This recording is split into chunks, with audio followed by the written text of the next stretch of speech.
Alrighty then, I think we are getting live. Obviously, give me my requisite minutes to get online, be able to monitor chat, all that fun stuff. But I think we're pretty much just about there. Oop, there we go. Alright, yeah, so this week going to talk about the first full session of Scion First Edition, The Heart of Orleans, session I am calling Potions and Parents. So, fun stuff. We're going to get into it right here with my, I think I'm going to make this a tradition, actually. Campaign diaries for this game. Going to be met with a little bit of poetry. Walking beside, you don't know who, you don't even know who rules you. I told you that story so I could tell you this one. Hail, conquering hero, to you, the immortal, all things on heaven and earth. Nothing for you since you flew, away in a manger, stuck in youth. Nothing gets through until this is done. So last time, we made some characters. Those characters got to meet, spend some time in Jackson Square, head off to Potions Lounge, kind of get an idea of each other, show off some of their powers, all that good stuff, and meet Vodin, Odin, basically, and have a little conversation with him, drunk and disorderly, and say, I will see you again in 20 days, and it will yet again be Wednesday. So, it is now July 26th, and it is decidedly not Wednesday. It's Tuesday. So nobody really knows what Odin was going on about that. But all the characters have thoroughly bad days. John falls on a float that he's working on and completely wrecks it by accident. Orion is actually late to a stop because the streetcar was messed up, which is not normal for him, and he did not appreciate it. Jane woke up late because she was drunk and missed a call with the company that she works for and the truck and all that shit. And Charles had 2 funerals, and they both went terribly. One with multiple mistresses yelling and screaming at each other over the body, and one where the pallbearers were so drunk that they dropped the casket on the stairs, and it went sailing down past that. So just bad days all around, but they finally all get back to Potions Lounge. It's later in the day.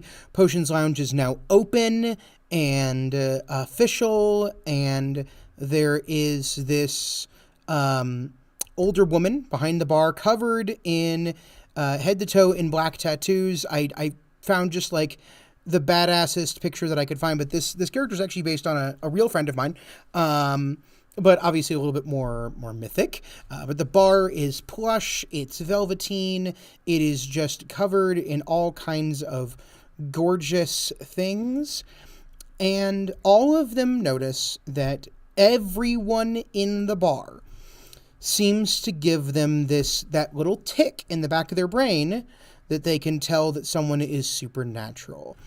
And everyone in the bar is definitely not normal. So they finally get talking with a woman behind the bar. She introduces herself as Mama Marcia and says, are you all the ones I'm supposed to look out for? They all eventually settle on, yes, we are. And she asks them one question.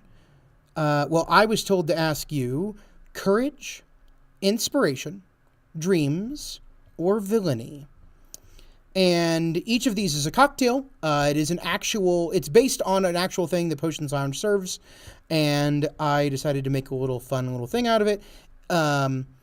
So they all made their choices with Orion Cardone ordering dreams, Jane ordering courage, and Bishop Charles and John Williams ordering inspiration. No one ordered villainy, which would have been interesting. And they're all cocktails that involve absinthe in some way or another. Absinthe is very much a kind of foundation of New Orleans, beyond the fact that it was illegal in America for a long time and was pretty much constantly served in New Orleans.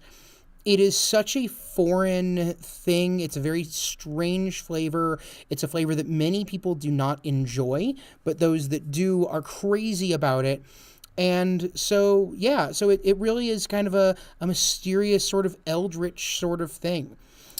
So they all order these cocktails, and I talk about how they taste of, oh God, what was the inspiration tasted of fruit and sweet and basil and oh man, I don't remember. But they didn't just taste of flavors; they tasted of emotions. Kind of that classic Fae thing, that Arcadian thing where we name fairies after an emotion or after a thing that doesn't really exist. That the sky was blue as your sadness at death, and that's just it's this evocative thing that someone might understand but isn't really a color.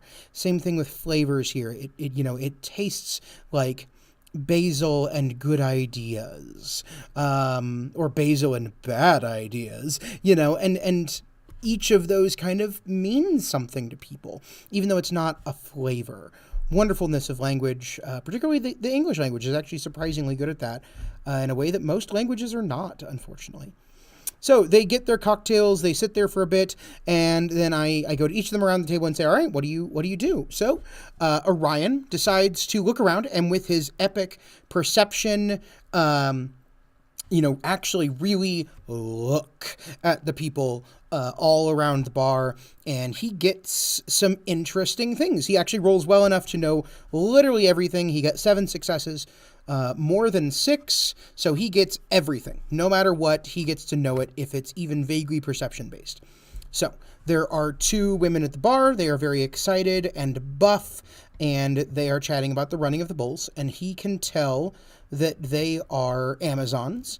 There is a room of kind of just strange men and a woman, and they almost, it seems like they're staring at the party, even though they never really stop their conversation or stop looking at each other. So it's a very peculiar thing that these people seem to be staring at us. And then there is a room packed with young men and women that are dancing, and they all seem to have kind of tails tucked into their pants, and you can kind of see them moving, and he can tell that they are all were creatures of some kind. He's not quite sure what, but he has an idea. And then there are a group of people kind of at tables scattered around with very strange hair, like anime characters, and that led to a fun little side thing where we were all debating, would Orion even know what anime is in 2005? And if he did, would he know what anime characters look like? It was a fun little thing. I love when things can kind of go off the rails, especially when you're talking about a game that occurs in the real world, and you have those moments of wait a minute, would he have seen anime? He's in his 30s in 2005. So it was very, very intriguing. But the hair on their head kind of looks like animal heads. And he gets the idea that these are, incredibly old and powerful. Even more than anyone else in this bar. And he thinks they may actually be aspects of the ancient Egyptian gods and goddesses. And these strange men and women are demigods of some kind. They are, scions like them, but much more powerful and a bit older. Thinking satyrs. Oh, for the people dancing with the tails. They could be. They are explicitly were creatures, and they're were creatures for a reason. That I'll probably talk about in a later episode. Mostly because I think that there's a creature in New Orleans that is very specific to South Louisiana. And yes, I realize that this creature exists outside of South Louisiana. It's actually an invasive species. But I just think that the only people that I know that even know that this animal is an actual thing are people who live there. and find them absolutely horrifying. And so I won't spoil what it is, but if anyone can guess in comments, I will be eternally happy. I realize that no one watches this, but further down the line, when people hopefully actually find my channel, guess what that animal is. It's really interesting, and I think it's a fun time. But they will come up later on in the campaign, so I don't want to spoil anything too much right now. So John hears and still sees the people who are like staring at them but not staring at them, and John tries to sneak up on them in a crowded bar. And this was an interesting action that I probably should have stopped him from doing, but he was infused with inspiration, and this early in a campaign, I try to kind of let people feel out what their characters are, and oftentimes that means making mistakes, not just mistakes as in, ruining the campaign, but mistakes in, oh, yeah, I don't think that was right, and then sessions later can kind of like use that to learn how they want to be.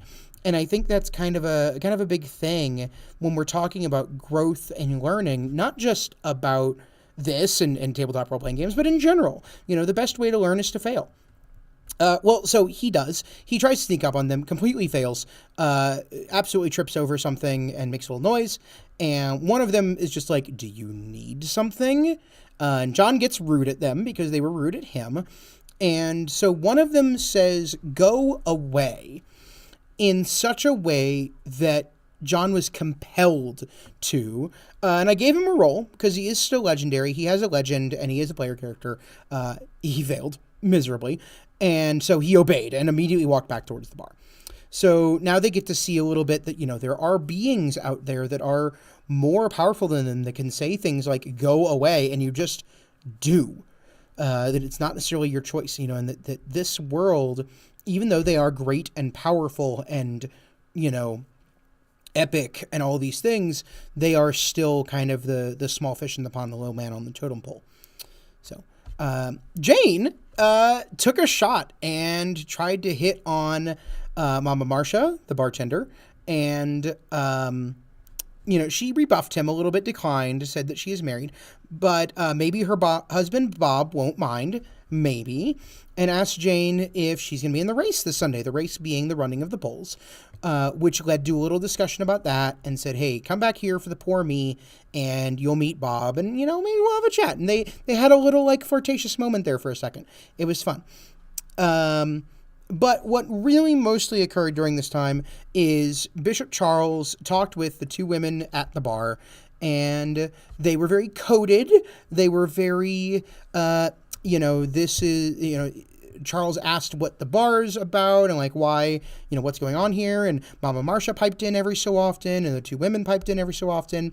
And he's got very cryptic answers because, even though we're in a space that seems to be comfortable for things like this, it's not like they're all showing themselves. The were creatures still have their tails poked away, but they also feel comfortable with those tails even swishing in their pants.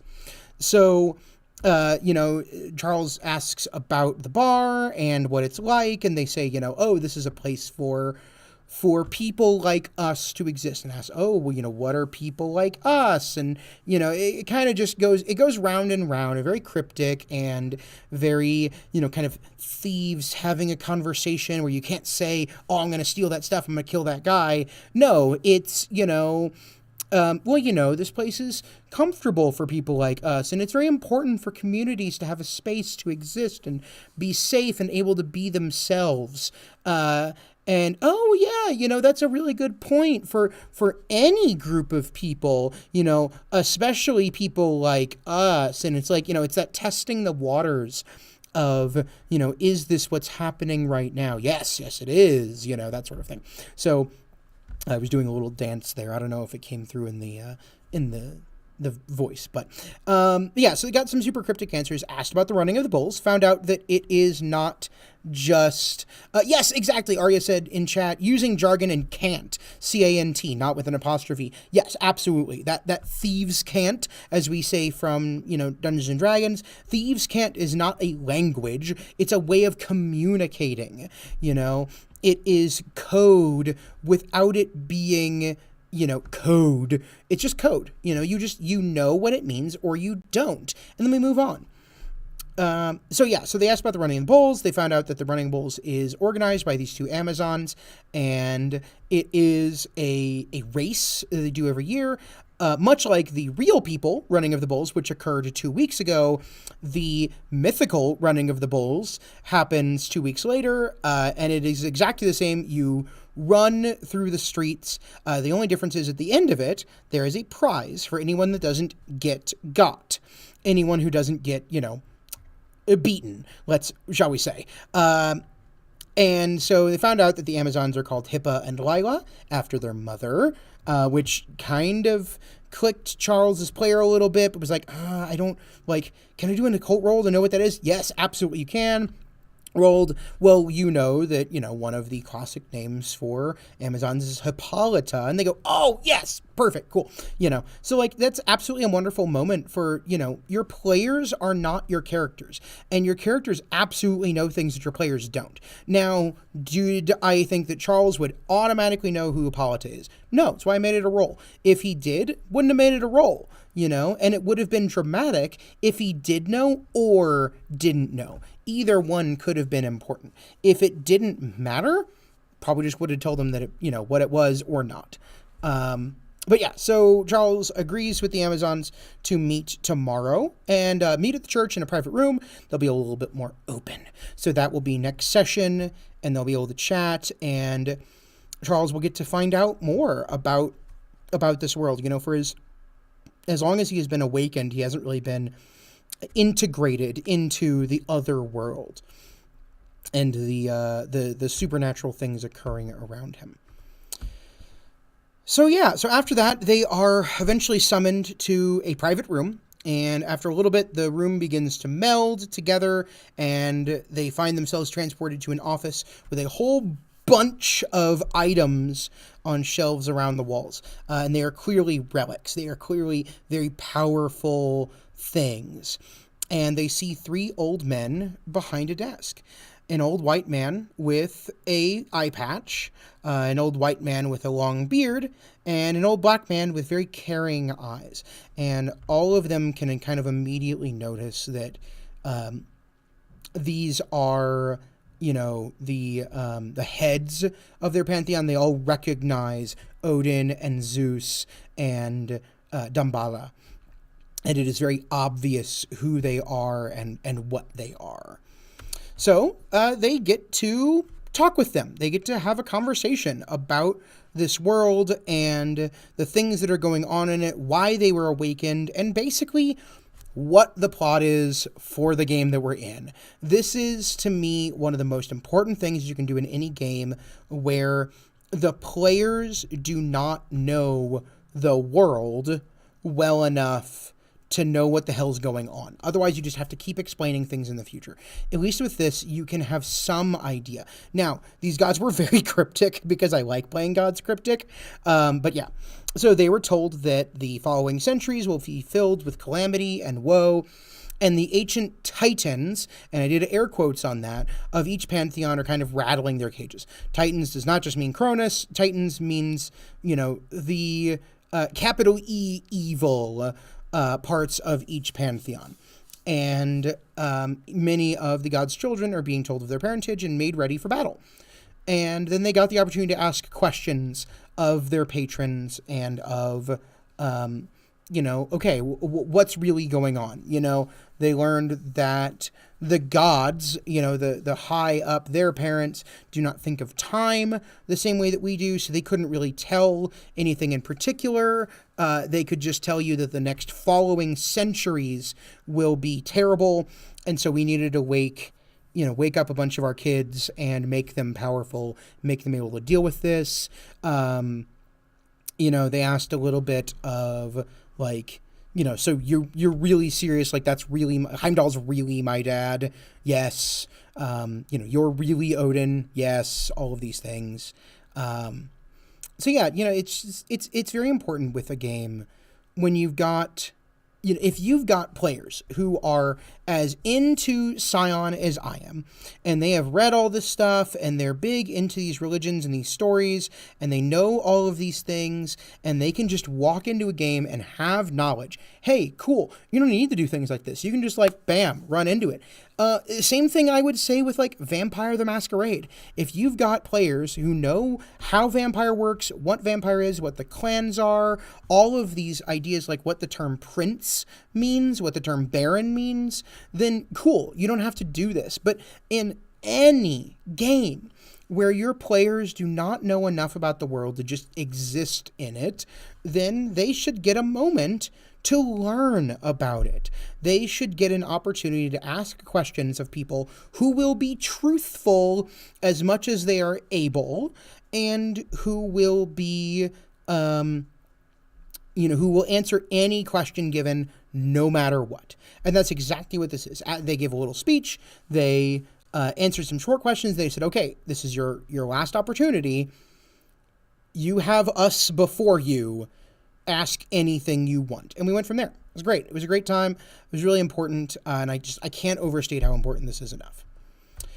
So then we came to kind of the exit of the meeting, and I made a little mistake here. So, let me lay out what happened. So, we exit the meeting, they're back in their private room, and I said, okay, where do you go for the rest of the night? What is going to occur for each of you there? So Jane said, I'm going to stay here. I'm going to, like, chat around, maybe, like, chat with the bartender some more, stuff like that. Charles says, I got to go home. Like, I am just devastated by this whole thing. I just want to, like, fucking talk with my kids, man, and Orion said, I'm going to go walk. Like, I've got a lot to digest. I'm just going to go walk around the French Quarter. And then John, and I really should have curtailed this. John said he was going to follow Orion and be annoying. And those last two words is where the problem happened. And I, as a very experienced game master, still made the mistake of saying, okay, instead of no. There is such an important time for you as game master, you as host of a party, of a group, to say no. And this was one of those times. Just, hey, come up with something else. You don't need to annoy people. That's not okay. It's not fun. It might be fun for you, but if it's fun for you and not fun for someone else, then it's a zero-sum game. And that's not what we're all here for. So John just basically went back and fixed that float that he broke earlier. So, this is kind of my fess up time. I've been a game master for 20 years, but I still make mistakes. And unfortunately, mistakes like that are very easy to fall into. Where we are so used to asking, what do you do? And then rolling with it rather than, recognizing what an answer is and saying, you know what? That's not right. Let's come up with something else, and it kind of put a damper on some things afterward. But luckily we were able to recover and kind of move on from there. So, Jane stayed and chatted with Mama, and they had a little bit of a therapy session, kind of. All three of them, honestly, kind of had a little therapy session. And, so Jane chatted with Mama, and, in that same roundabout way where they can't, that canty, jargony way, was like, I just found out some bad news. And Mama was like, I remember when that happened to me. And, find out here a little bit that, like, hey, maybe Mama Marsha is a Scion too. Maybe she has the same sort of feeling. And they chatted a little bit, had some drinks, just had those moments of, like, you know what? It's okay. It's okay to be going through some stuff. You just heard some really, really bad news about the future and about yourself, and that's hard, you know. I actually, I kind of take a little bit of like how I ran these bits from Mutant Year Zero, which I've been talking about in some of my prior streams. Which, you know, in Mutant Year Zero, to recover one of your 4 health levels, which is doubt, to recover your doubt, you have to have a heartfelt conversation with another player character. And that's, you know, that's really cool to make characters sit down and have those moments of like, hey, let's have a character moment. You know, Jane just heard that she might die in this coming conflict, and the gods don't know what's going on, and it's going to be real fucking bad, but hey, you need to help, because if you don't help, shit's about to go sideways in a bad way. And yeah, so then Orion went out to, you know, wander the French Quarter and met someone very interesting out by the river, and just saw this old man with a big white beard, much like the picture to the right there, and he was fishing in the Mississippi River in the French Quarter, just off, you know, off the walkway there, off the canal. That's a bad idea. You shouldn't do that. Please, if you remember anything from this video, if you're in New Orleans, don't fish right there in the Mississippi River. A, you're not going to catch anything. B, if you do catch anything, it ain't going to be fish. So, yeah. But this is another, you know, little mystery. No one really knew exactly what this character was. He never said exactly what he was. So it was a fun little, like, you know, oh, what did you just meet? Not who. They can tell that it's not a who. It's definitely a what. And so he had a little, you know, like bro therapy moment is the best way that I would put it. You know, they were just fishing and, you know, had the whole like, yep, kind of stuff going on, you know, things like, you know, I like them Disney movies, you know, they're simple. What was your favorite Disney movie, you know, and like just kind of chatting, but fishing at the same time, because of course. And yeah, and then Charles went home and met his 2 kids, and the 2 kids were super excited. I wanted to tell him about the day, and then chatted with his wife. And, you know, his wife doesn't know what's going on, obviously. She is not a Scion. She is not in anything mythic. She's not of that world. But she knows him, and she knows him so in and out that she's like, hey, something's bothering you. And he's like, oh, I just had a couple bad funerals, you know, it was just a tough day. No, bullshit. What's really bothering you? And so Charles doesn't tell her everything, but just says, you know, something to the effect of, hey, you know, there's some stuff going on, and I just don't know. I'm just thankful for the time that I have with you all.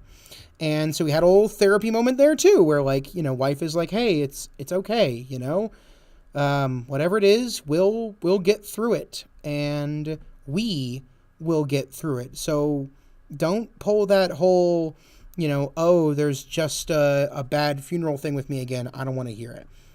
So yeah, so great little session. You know, I met some people, had some good learning about the world, a little bit kind of, you know, slow burn, I will say, you know, but the Scion tends to be, because there's a lot kind of exposition-y to get through. It's kind of like a movie in that way. There's exposition to get through. But luckily that means that next session, we get to have the meeting with Hippa and Lila. They get to be 100% honest. They'll find out a lot about the local politics and all the stuff going on around New Orleans in this mythic world. And then we will have the running of the bulls. And I'm super excited for it. I took the chase mechanics from Call of Cthulhu and have reapplied them to work for this system. And I'm going to talk about that in 2 weeks, but I'm super duper excited to talk about that. It is going to be a great time. I know I haven't run it yet, but man, I just feel like this next session is going to be a lot of action, a lot of adventure, and then a fateful encounter at the end of the session, most likely, unless everything goes too long, which is a different problem, you know. But yeah, we will see. I'm super duper excited for how the Run of the Bulls is going to go, and that's definitely going to happen this Friday. So in 2 Wednesdays, we will chat about that session and how everything happens. So for homework, have you ever made a mistake like that? You know, where you really allowed a player to do something that was just a bad idea for them and for the game. And what did you do to recover? You know, I think that it's an easy mistake to make. And even if your player isn't intentional in being a bad player, it can be really easy to just kind of go along with it, which is not great. So next week, we are back to Mutant Year Zero, as mentioned before. And this time we're going to talk about exploration and exploring the zone and how that all kind of works and what the system wants from you and what I think you should do and some really fun stuff with that. So that is all that I have for this week. Not really a whole lot to it. It was the first session. Like I said, it's bit of a slow burn, but from this week onward, it's going to kind of ramp up. Not necessarily rapidly. I think it's actually going to hit some spikes and dips, mountains and valleys of excitedness. But I'm hoping that we can really maintain at least some momentum going toward the big finale. So that is all that I have for this week. Ladies and gentlemen, thank you very much for listening. And I will see you next Wednesday. Talk about some more Mutant Year Zero. In the meantime, my office hours are closed and this lecture is over. We will see you next week.